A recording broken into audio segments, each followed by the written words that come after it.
Hey everyone, welcome to week 4 in malware reverse analysis or reverse engineering analysis. All right, before we, talk about malware, before we reverse anything, before we analyze a single binary, I need you to understand something very important.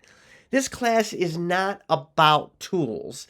It's not about control. It's about using the tools to establish control. Control over what? Control over systems, control over environments, and control over software that exists specifically so it can never be understood. It operates in the background. It operates silently. Okay? That's why they call exploitation attacks many times an attack of persistence. It lives in the background. And so today we're going to go over the tools and we're going to go over the methods to allow us to take the control back. So let's start with really the first gatekeeper, if you will, the concept of Vim. Now, Vim's been around, or at least VI, what Vim is based on, has been around in the 50s. Now, some of you hate Vim, some of you just don't like it, some of you are intimidated by it, but most of you are probably like, hey, listen, it's 2026, we got VS Code, why the heck do we need this blinking cursor thing on the terminal? Well, first of all, I love terminal applications. I love, at least if you don't use Vim, at least Nano. Why is it? Because for the simple reason, if you copy and paste anything on the web, you might get that metadata. So if you actually, I know Mac has the text edit application, so you can, like, it's meant for editing text, but if you copy and paste something in there, you're also getting like that metadata. You don't want that. If you copy and paste it into just a terminal, literally like Nano or Vim, you just get the text. So the idea of Vim, and you can look this up, the old adage, the old wives' tale of Vim is if you don't control the system controls you. So Vim gives you the ultimate control in systems. Now, the main issue is malware. If you work at like maybe a domestic abuse place or something, and you're actually doing programming for them, they're not going to give you, like, they could give you an old laptop that's not even powerful enough to run VS Code or some of those fancy text editors, right? So that's where Vim comes comes to the rescue, right? Wouldn't you love to be able to take an old Windows 7 or Windows XP desktop and just slam it with a good solid copy of Linux and bring it up and then run Vim on it? Keep in mind, you're not always going to be having a luxurious laptop with enough processing power for VS Code. You're dealing with forensic virtual machines, emergency incident response systems, headless servers like an old mainframe that does not have like a landing page or anything like that. It's just a blinking cursor. You're going to have to learn how to use a traditional text editor like Vim or Nano. No mouse, no GUI, no extensions, just you and the terminal. So you might as well learn Vim. What books can you learn Vim? Books like this. Boom! This, hopefully you see it. Unix and Linux System Administration Handbook. Learn it. Know it. Love it. Anyways, so Vim is everywhere. It never fails. It works when everything else is broken.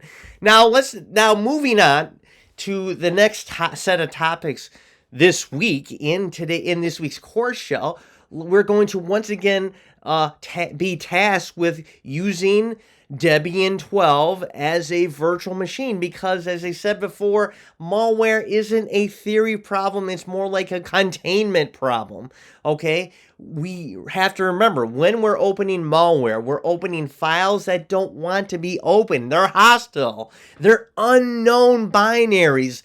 And we're watching for suspicious behavior, and like police officers, like anything else, we're deliberately walking into danger where we're fleeing and avoiding danger, stranger danger, looking both ways before we cross the street and everything, right? In this particular case, we're walking into danger. Okay, so keep in mind, we're spending, even if you refresh your laptop every 4 years or whatever, you're still spending a lot of money on our laptops. We want to protect our investment. So why would you ever expose your host OS to a potential piece of malware danger, and you're actually exposing everyone else in your LAN that danger as well, like plugging in a potentially infected USB drive? Why would you put yourself in that danger? Always have a virtual machine on hand. I mean, heck, you can even have a Microsoft Windows installation as a virtualized machine. But a Linux virtual machine has architectures that are specifically meant to be virtual machines. I mean, Kali, as a Linux distribution, lives to be a virtual machine. So a Linux virtual machine, as a review, gives you isolation. You can do snapshots, rollbacks, and you can do things in a manner that's safety and a manner that is repeatable. Remember, Linux virtual machines are your controlled battlefields. And the reason why Linux is chosen isn't at random. It's chosen because it gives you full visibility, powerful and analysis tools, exact control over execution, and zero assumptions that are made for you. In this class, Linux is not an OS. It is, in fact, your microscope. Now, we're going to once again deal with portable executables, those PE files. They tell us what the malware can do, what libraries it relies on, how it communicates, how it loads itself, and how it hides, okay? And when we analyze a PE file, we're not guessing. We are reading intent, and this is where you stop being a user and start becoming an analyst. Now, finally, we're going to be examining Wireshark, okay? Now, malware, specifically when it comes to persistent attacks and things like, command and control, malware specifically obfuscates code, meaning it hides it.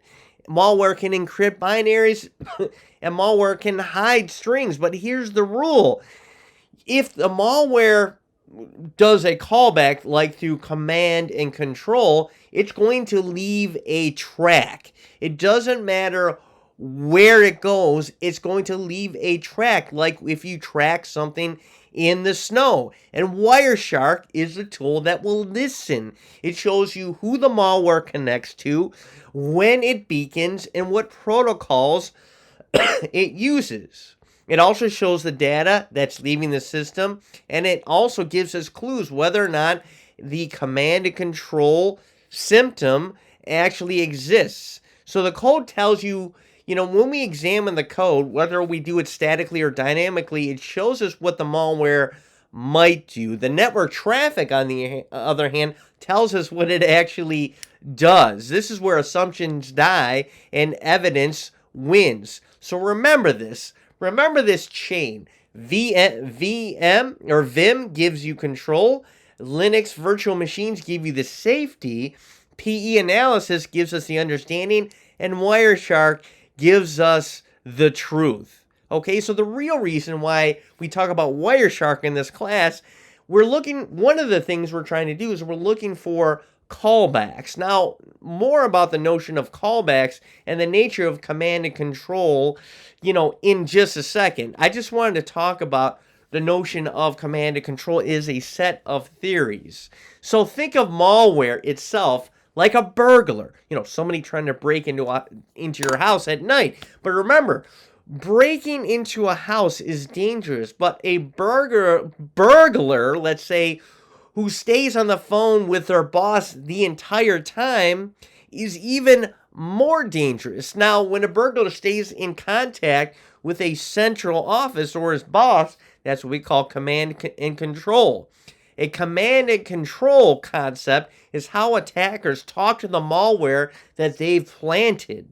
It's how they tell it what to steal, where to send the information, when to act, and how to stay hidden.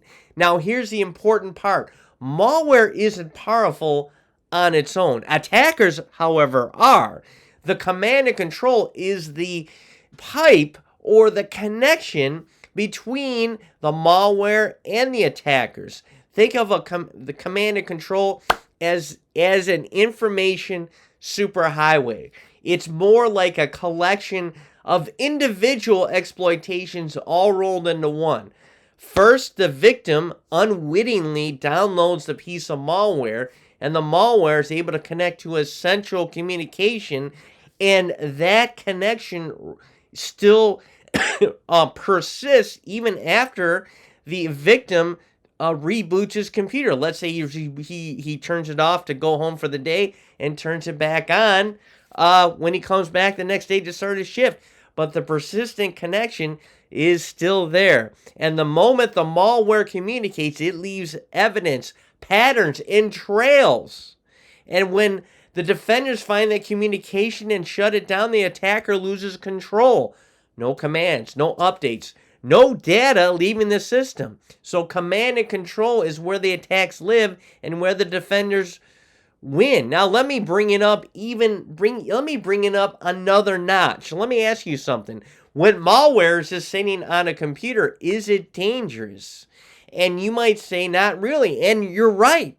Malware just sitting there is not dangerous in its own right, but when the malware begins communicating and when it starts listening to someone else, we call that command and control. It's kind of like we have, potential, like for example, high blood pressure medicine. I know I mentioned that before. High blood pressure medicine. Okay, when we take high blood pressure medicine, it contains elements in it that if we took it in large doses would kill us. But we take it in small, minute doses, and when we combine that with all the other elements in high blood pressure, it actually helps us, and it helps us, high blood pressure is what we call the silent killer. Okay, it's like the quiet person in any friend group, the quiet guy. That's who you have to worry about. You have to worry about the quiet person because you don't know what they're doing. You don't know what they're thinking. And it's kind of like high blood pressure. It is a silent killer because it's silent. So we don't know how to fight it off until it's too late. So, the world of medicine in the last 20 years has come up with things to look for signs. Taking your blood pressure, starting when you're 20s and 30s, not waiting to your 60s and 70s like they used to do. Now, and so they look at it, and we people are going to be prescribed high blood pressure medicine starting very, very early, a lot or earlier than what they used to because of what studies show. It's a silent killer. It's the same thing with malware. Malware, the worst type of malware is what they call zero-day exploits because the definitions aren't in any database. So the true silent killer are those zero-day exploits. But any malware that's just sitting there is, at first, it doesn't do anything, but has a potential to be very destructive because if it begins to respond to an outside thing, then it's command and control. And command and control is how attackers stay in charge. It's how they give instructions. It's how they steal information. It's how attacks last weeks, months, even years. Okay? So if malware talks, it can be found. And that's the rule. Malware can hide its files. It can disguise its code, but it can't stay silent forever, at least under command and control. Okay? So your job as an analyst is to find the conversation, break the connection, and take the attacker's control away. That's command and control, and that's where the defenders take the advantage. Now, where does Wireshark come into play? If malware communicates, it leaves evidence. Every message has to travel somewhere, across a network, across wires, across systems, and that's where Wireshark comes in. Okay? And you know what? I simply this week have an introductory Wireshark lab in which we look out for plain HTTP traffic. Now next week we're going to do more complex things with Wireshark and other dynamic style sniffers. Speaking of this week, we start off with Vim. If you spend, let's say, $100,000 for an IT degree and you come out of it not knowing anything about Vim, you kind of wasted your money. For me, as I said, I only use 4 or 5 things. I for insert, WQ for right quit, and maybe 1 or 2 others. And then I said, next we'll be brushing up, next thing as you progress through this week, keep in mind and be mindful that you should be brushing up on your Linux using the books that I just mentioned. And finally, as I said, you're basically going to be running Wireshark as an introductory only lab. So this week's walk, hopefully, will be the start of a lifelong journey of your cybersecurity knowledge gathering. And remember, don't be frustrated if you feel you don't know everything. If you feel secure and confident that you know it all, you truly know nothing. The most you can ever hope to achieve is that you know just enough about certain things that you know where to find the answers. So my name is Jason Myers. I'll be your instructor this week, and I hope as you go through the labs and the assignments that you learn a lot. And I wanted to say thank you very much.